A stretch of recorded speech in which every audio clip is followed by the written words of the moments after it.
So I am heading to do a tenant turnover. This is the tenant that I just asked to leave.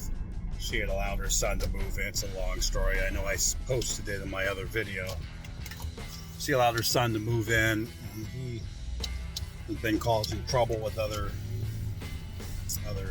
upstairs tenant and also the next door neighbor, and doing drugs in the garage. And the next door neighbor got mad at him and he threw one of those Molotov cocktails into the garage and into his car, burned his car up and a lot of his stuff inside. Did some damage to the electrical in the garage. I was able to get my electrician over there to fix that.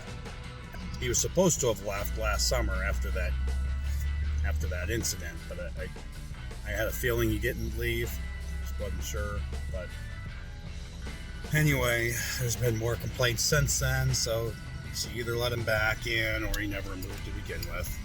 So at this point, I decided to go ahead and give them the 30-day notice. Give her 30-day notice. And I gave that at the middle of March, which the 30-day notice starts the first of the month. So she had all of April. But fortunately, she called me on last Thursday and said she'll be out over the weekend. So that's good. But she didn't want to meet me. It's one of those things where she just left the keys in the mailbox. But a lot of times they trash the place. That hasn't really happened to me, only one time. It wasn't as bad as I thought it was going to be. So anyway, we'll see when we get there. I'm going to do a video inside. Like I do anyway, I always do a walkthrough of my property when a tenant moves out. So I like to go in there with my ultraviolet light and go around to see if I can find any pee, because I know they had a dog there. Dog had feces all over the yard all the time. That was another material violation I kept warning her about. It was in the basement.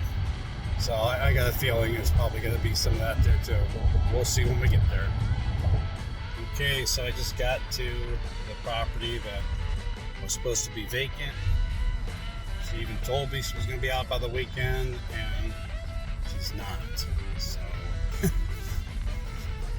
the place that she was supposed to be getting fell through because they gave it to somebody else.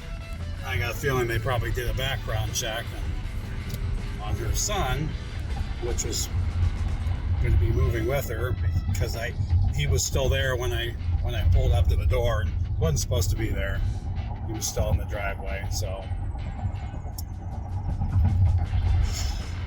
she still has her original 30-day notice. I probably could get her out sooner, or at least start an eviction process, because she's already violated the lease by having her son come back, and several other things. But I'm not going to do that, only because she has been a regularly paying tenant, and even though she hasn't paid this month yet because she's planning on moving, I'm sure she'll make that payment. So I'll have to wait till the end of the month, or beginning of. I have to wait till next month to do the inspection.